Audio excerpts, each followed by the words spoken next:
Di wilayah pegunungan Blue Ridge, Virginia, Desmond Doss tumbuh dalam keluarga sederhana. Ia hidup bersama orang tuanya bernama Tom dan Bertha serta kakaknya bernama Hal. Hubungan Desmond dan Hal sejak kecil tidak pernah akur dan mereka sering diwarnai pertengkaran. Suatu hari, pertengkaran itu berubah menjadi kekerasan yang hampir berujung tragedi.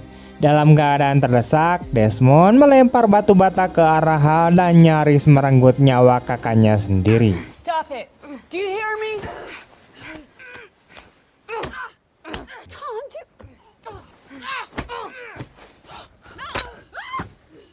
What the hell are you doing? I got it.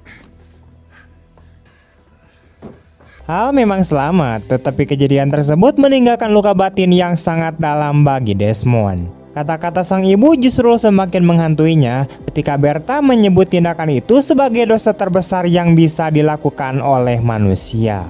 Sejak saat itu, Desmond bersumpah pada dirinya sendiri untuk tidak pernah menyakiti siapapun lagi.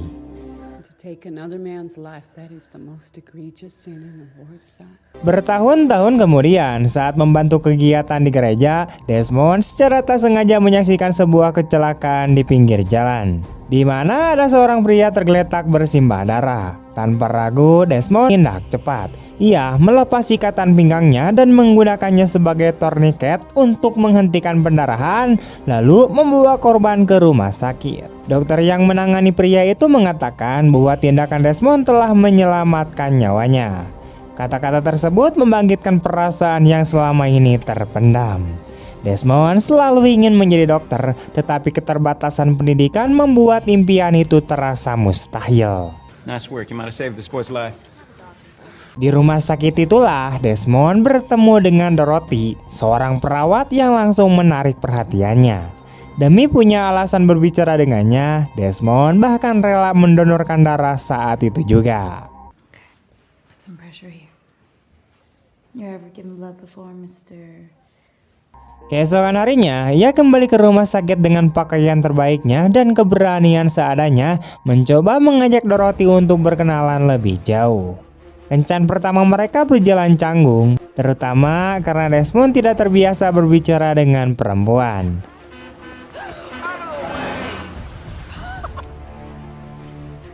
You need to watch where you go. I'm sorry, I didn't think you meant.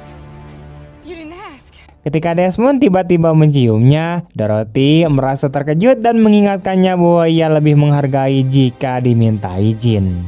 Meski begitu, hubungan mereka terus berkembang. Dorothy membantu Desmond belajar tentang dunia medis dengan meminjamkan buku-buku dan kedekatan mereka pun semakin kuat. Suatu hari, Hal pulang membawa kabar mengejutkan. Ia telah mendaftar menjadi tentara dan akan dikirim ke medan perang dunia kedua. Ia sengaja tidak memberitahu sebelumnya karena tahu ibunya pasti akan menentang. Reaksi keluarga pun sesuai dugaan. Bertha menolak keras keputusan Hal karena bertentangan dengan ajaran imannya, sementara Tom terguncang melihat seragam militer itu mengingat masa lalunya yang kelam sebagai mantan tentara. Tak mampu menahan emosinya, Tom meminta Hal pergi dari ruangan.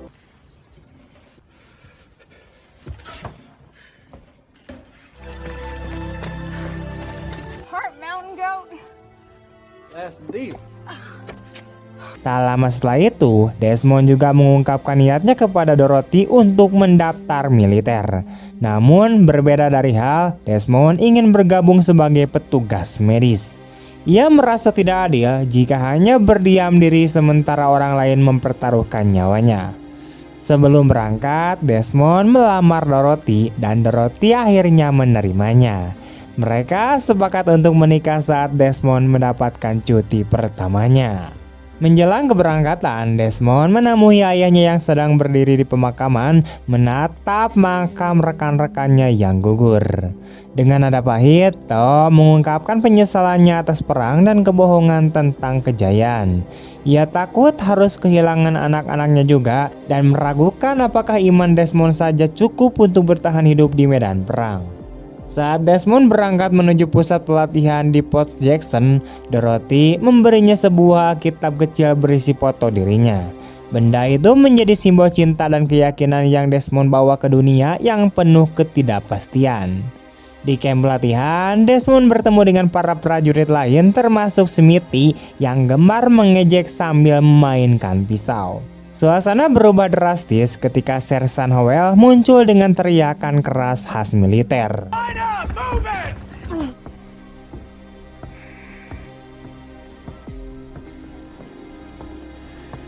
Kekacauan pun terjadi. Pisau Smithy terjatuh dan melukai kakinya sendiri, sementara seorang prajurit lain bahkan belum sempat mengenakan seragam. Howell adalah gambaran pelatihan militer yang keras dan tanpa ampun. Ia gemar merendahkan para prajurit, tetapi sikapnya justru terasa menghibur bagi Desmond. Are you a chipmunk? No, Sergeant! Are you a garter snake? No, Sergeant! Hukuman demi hukuman dijatuhkan, termasuk latihan telanjang bagi prajurit yang terlambat. Dalam pelatihan, Desmond kesulitan dengan simpul tali, namun pengalaman hidupnya di alam membuatnya unggul di lintasan rintangan. Masalah besar muncul ketika pelatihan senjata dimulai. Desmond dengan tegas menolak memegang senapan. No matter how much you are tempted.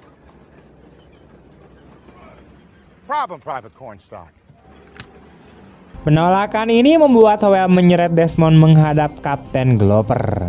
Di sana, Desmond menjelaskan bahwa keyakinannya melarangnya membawa senjata dan sebagai penganut Advent hari ke-7, ia juga tidak bisa bekerja pada hari Sabtu. Glover menganggap Desmond sebagai prajurit yang tidak dapat diandalkan dan mencoba menyingkirkannya dengan mengirimkannya ke evaluasi psikiatri Section 8. Namun hasilnya justru berlawanan. Dokter menyatakan Desmond sepenuhnya waras dan hanya berpegang teguh pada keyakinannya. Secara hukum, ia tetap berhak bertugas sebagai petugas medis. Hal ini membuat Glover semakin kesal. Ia memerintahkan Howell untuk mempersulit hidup Desmond. Sejak saat itu, Desmond mendapat tugas-tugas paling berat dan sering dijadikan kambing hitam. Suatu pagi, Howell sengaja merusak tempat tidurnya dan menghukum seluruh barak, menyeratkan bahwa semua itu salah Desmond. Kebencian para prajurit memuncak hingga suatu malam Desmond dikeroyok secara brutal. Why the hell are you still here? Keesokan harinya, Howell melihat kondisi Desmond yang penuh luka dan untuk pertama kalinya menyarankan agar ia menyerah demi keselamatannya sendiri. Namun Desmond menolak. Ia tidak menyebutkan siapapun yang menyerangnya dan bersikeras bahwa luka-lukanya akibat kecelakaannya sendiri. Can you identify the men that beat you? I sleep pretty hard. All right, Doss. Saat pelatihan berakhir, semua prajurit diberi cuti, kecuali Desmond yang ditangkap karena pembangkangan dan dijebloskan ke penjara militer. Di saat yang sama, Dorothy menunggu di altar, menyadari bahwa sesuatu pasti telah terjadi. Dalam selnya, Desmond mengalami kehancuran emosional.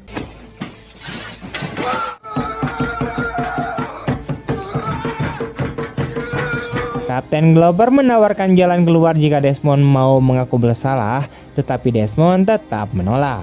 Dorothy kemudian datang dan memohon agar Desmond mengalah demi masa depan mereka, namun Desmond tetap teguh.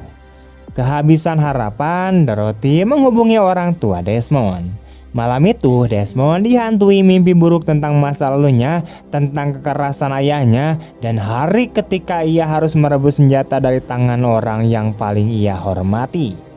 Keesokan paginya, Tom tiba di Fort Jackson mengenakan seragam lamanya yang dipenuhi seluruh medali penghargaan miliknya, dan tanpa ragu ia menuntut untuk berbicara dengan mantan komandan yang kini berpangkat brigadir jenderal. Dalam sidang pengadilan militer Desmond tetap menyatakan dirinya tidak bersalah. I had a job in a defense plant. I could have taken a deferment. It isn't right that other men should fight and die, that I would just be sitting at home safe. I need to serve. I got the energy and the passion to serve as a medic, right in the middle with the other guys. No less danger, just while everybody else is taking life, I'm gonna be saving it. Tepat ketika hukuman hendak dijatuhkan, Tom menerobos masuk ke ruangan sidang sambil membawa sepucuk surat dari brigadir jenderal tersebut. Isi surat itu mengingatkan semua pihak bahwa hak untuk menjadi penolak wajib militer atas dasar hati nurani dilindungi oleh Konstitusi Amerika Serikat. Tidak ingin memicu konflik dengan Kongres, tribunal akhirnya tidak memiliki pilihan lain selain membatalkan perkara tersebut. Desmond dinyatakan bebas dari semua tuduhan dan diizinkan melanjutkan pelatihannya sebagai petugas medis tempur dengan pernyataan resmi bahwa ia kini bebas berlari menuju neraka peperangan tanpa satupun senjata untuk melindungi dirinya. Untuk merayakan kemenangan yang diraih dengan perjuangan panjang, Desmond dan Dorothy akhirnya menikah dan menghabiskan malam pertama mereka sebagai pasutri. Pada tahun 1945, divisi ke-77 tempat Desmond bertugas dikerahkan ke Okinawa dan langsung dikirim ke medan perang Pasifik. Saat tiba, mereka dihadapkan pada pemandangan mengerikan berupa tumpukan mayat yang diangkut bak sampah, dan kenyataan pahit pun menghantam mereka bahwa mereka hadir untuk menggantikan para prajurit yang gugur sebelumnya. Para penyintas divisi ke-9 bergabung dengan unit Kapten Glover dan Desmond diperkenalkan kepada dua petugas medis lainnya. Disinilah mereka mengetahui tentang sebuah tebing curam yang dikenal sebagai Maeda Escarpment yang oleh para prajurit dijuluki Hacksaw-Ridge. Pasukan Amerika telah mencoba merebutnya sebanyak 6 kali, namun setiap upaya selalu digagalkan oleh pasukan Jepang dengan presisi yang tanpa ampun. Karena musuh dengan sengaja menargetkan prajurit yang terluka, Desmond terpaksa melepaskan lambang palang merah dari seragamnya agar tidak menarik perhatian, dan ia juga menerima helm baru untuk perlindungan tambahan. Beberapa hari kemudian, unit tersebut mencapai Hacksaw Ridge, sebuah posisi yang sangat krusial karena siapapun yang menguasai Okinawa akan menguasai Jepang itu sendiri. Angkatan Laut Amerika memulai serangan dengan membombardir posisi musuh untuk melemahkan pertahanan Jepang. Ketika medan perang dipenuhi ledakan dan asap, unit Kapten Glover memanfaatkan momen itu untuk memanjat tebing dan bersiap menghadapi pertempuran. It's blood.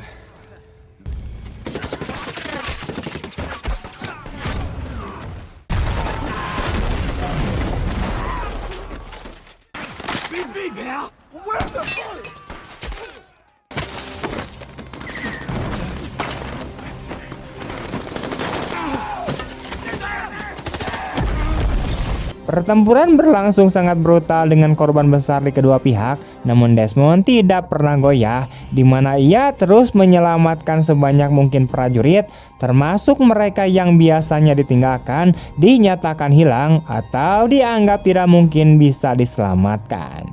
Berkali-kali tentara Jepang nyaris menangkapnya, namun Smithy bertarung dengan ganas, menghabisi siapapun yang mendekat demi melindungi Desmond apapun resikonya. Setelah berjam-jam pertempuran sengit, malam pun tiba dan pasukan Amerika memutuskan untuk bertahan dengan menggali lubang perlindungan, berencana menyelesaikan pembersihan tebing keesokan paginya. Howell mengingatkan bahwa keluar sendirian terlalu berbahaya, bahkan untuk buang air sekalipun mereka harus tetap berada di lubang perlindungan masing-masing. Namun Desmond yang tak rela meninggalkan prajurit terluka tetap bersikeras mencari korban yang masih hidup. Ia berhasil membawa kembali beberapa prajurit terluka sebelum akhirnya berlindung bersama Smithy di sebuah lubang perlindungan. Pada titik ini, sikap Smithy terhadap Desmond telah berubah sepenuhnya. Setelah menyaksikan aksinya di medan tempur, ia kini sangat menghormatinya dan keduanya bahkan sempat bertukar candaan ringan. Ikatan mereka diperkuat oleh situasi perang. Saat Desmond tertidur, ia dihantui mimpi buruk tentang tentara musuh yang menyerbu lubang perlindungan mereka dan menghabisi mereka berdua. Ia terbangun di ambang kehancuran mental dan menceritakan mimpinya kepada Smithy yang terkejut menyadari bahwa bahkan dalam malam bawah sadar sekalipun Desmond tidak pernah memegang senjata. Menjelang fajar, Desmond akhirnya membuka diri tentang alasan mendalam di balik kebenciannya terhadap senjata. Ia menceritakan bagaimana selama bertahun-tahun ia menyaksikan ayahnya yang mabuk memukuli ibunya, hingga suatu malam ia tak tahan lagi Lalu kemudian menghadapi Tom, merebut senjata dari tangannya dan mengarahkannya kepadanya. Namun alih-alih merasa berkuasa, Desmond justru melihat ayahnya berlutut sambil menangis, dan pada saat itu ia merasa seolah telah membunuh ayahnya di dalam hatinya. Promise to God I ain't never gonna touch a gun again. Sejak hari itu, ia bersumpah kepada Tuhan untuk tidak pernah menyentuh senjata lagi. Sebagai balasan, Smithy juga membagikan masa lalunya sendiri, mengungkapkan bahwa ia tidak pernah mengenal ayahnya dan ibunya meninggalkannya di panti asuhan saat ia masih orok. Saat fajar menyingsing, tentara Jepang melancarkan serangan balasan besar-besaran, menangkap pasukan Amerika dalam keadaan lulungu ketika mereka masih bobo nyenyak. Howell segera memerintahkan mundur dan armada laut memberikan perlindungan. Namun kekacauan tak terelakkan.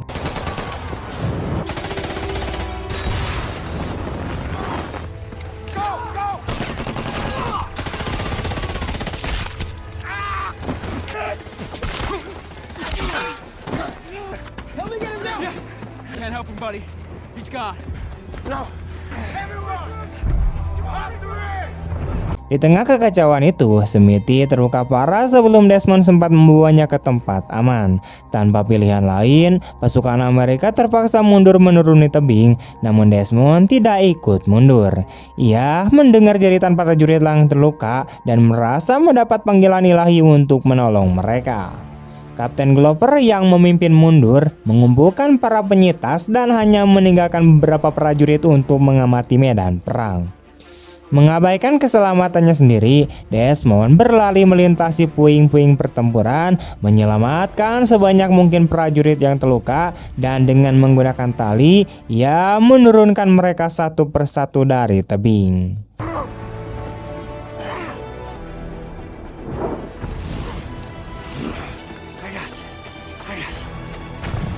Waktu berlalu selama beberapa jam, dan saat Glover menyadari apa yang sedang terjadi, ia memerintahkan tembakan artileri untuk memberi perlindungan bagi Desmond agar lebih banyak nyawa dapat diselamatkan. Namun tindakan itu justru mengekspos posisi Howell, Desmond, dan prajurit yang tersisa, membuat mereka terlihat dan rentan terhadap serangan Jepang. Meski demikian, hal itu tidak cukup untuk menghentikan Desmond. Kendaraan datang untuk mengevakuasi prajurit yang telah ia turunkan, tetapi Desmond terus melanjutkan misinya, bahkan ketika pasukan Jepang bergerak semakin dekat. Tak lama kemudian, ia menemukan seorang prajurit terluka dan dengan cepat menguburnya dengan tanah, lalu menutupi dirinya sendiri dengan jasad untuk bersembunyi. Taktik itu berhasil, tentara Jepang melewatinya tanpa menyadari apapun, memungkinkan Desmond menyelamatkan prajurit tersebut dan melanjutkan tugasnya. Sementara itu, Glover dengan putus asa memohon bala bantuan kepada atasannya, namun mereka tetap ragu di tengah sengitnya pertempuran. Desmond melakukan satu penurunan terakhir dari tebing, tetapi kali ini musuh melihatnya dan melepaskan tembakan berat. Ia terjatuh ke dalam sebuah terowongan Jepang, di mana ia menemukan seorang tentara musuh yang telah mengakhiri hidupnya sendiri sebagai tindakan kehormatan terakhir. Terowongan itu digunakan sebagai jalur pergerakan rahasia musuh, memaksa Desmond untuk tetap bersembunyi saat tentara Jepang berlalu lalang. Ia tetap tidak terdeteksi hingga akhirnya menemukan seseorang tentara Jepang yang terluka, dan setia pada sumpahnya sebagai petugas medis, Desmond memberinya morfin dan membalut lukanya, menolak melihatnya sebagai seorang musuh.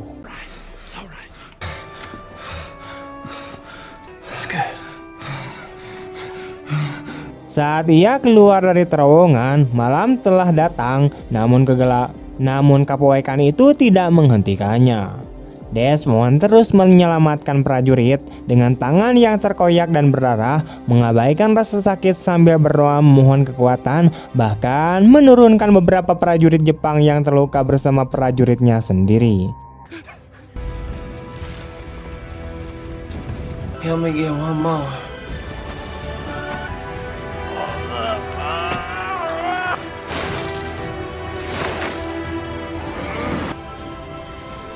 Help me get one more. Saat fajar tiba, Glover terdiam melihat puluhan prajurit terluka dibawa turun dari medan perang, hingga salah satu prajurit yang diselamatkan akhirnya mengungkapkan kebenaran bahwa orang yang selama ini mereka sebut sebagai seorang pengecut telah melakukannya seorang diri. How'd you get down, son? Dos. No, sir, just Dos. Just Dawes. Di tengah kekacauan itu, Desmond menemukan Howell dan seorang prajurit lain yang terluka namun masih hidup. Setelah membawa prajurit tersebut ke tempat aman, Desmond segera kembali untuk menyelamatkan sersannya.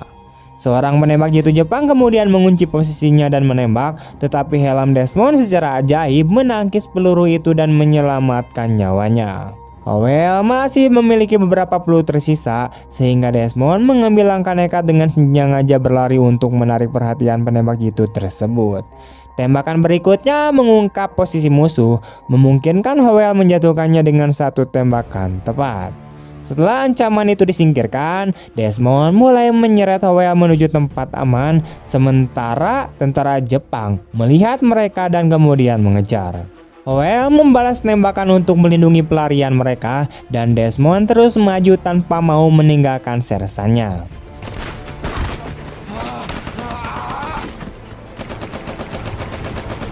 Begitu Howell mencapai dasar tebing, Desmond melakukan lompatan berani untuk menyelamatkan diri. Tentara Jepang mengintip dari tepi tebing, siap menghabisinya, tetapi sebelum mereka sempat menembak, Glover dan pasukannya tiba tepat waktu dan menjatuhkan mereka.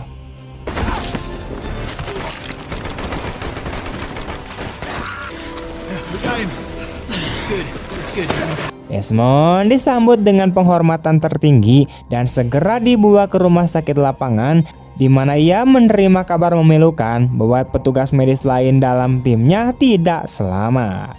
Kemudian Glover mengunjunginya dan menyampaikan permintaan maaf yang tulus karena telah meremehkannya dulu, mengakui bahwa Desmond telah melakukan lebih banyak bagi negaranya daripada siapapun selama ini.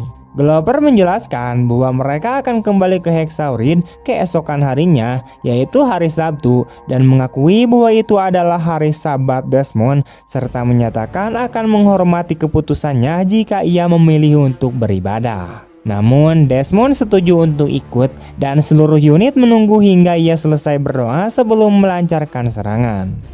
Kali ini pasukan Amerika mengejutkan Jepang dengan bala bantuan yang telah lama ditunggu dan memanfaatkan terowongan yang sebelumnya ditemukan Desmond, sehingga pertempuran dengan cepat berbalik menguntungkan mereka.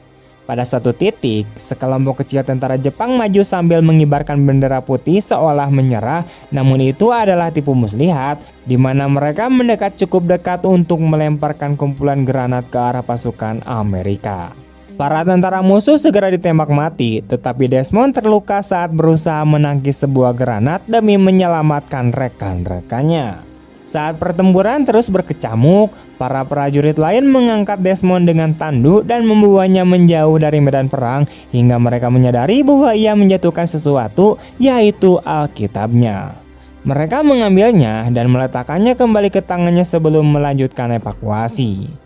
Pada akhirnya, pasukan Amerika meraih kemenangan dan berhasil menguasai Hexaurid, sementara pemimpin unit Jepang mengakhiri hidupnya sendiri melalui ritual seppuku sebagai penebusan atas kegagalan mereka. Dalam kisah nyata, Desmond Doss menyelamatkan 75 prajurit terluka dari medan perang di Hexaurid dan menjadi penolak wajib militer pertama yang menerima Medal of Honor, yaitu penghargaan tertinggi atas keberanian di bawah tembakan dalam sejarah Amerika Serikat. Desmond dan Dorothy tetap menikah hingga Dorothy meninggal dunia pada tahun 1991, dan meskipun ia dikenal sebagai pahlawan, Desmond tidak pernah mencari pengakuan atau validasi receh, selalu memberikan pujian kepada imannya serta meyakini bahwa pahlawan sejati adalah mereka yang tidak pernah kembali ke rumah. Desmond Doss kemudian wafat pada tahun 2006 dalam usia 87 tahun.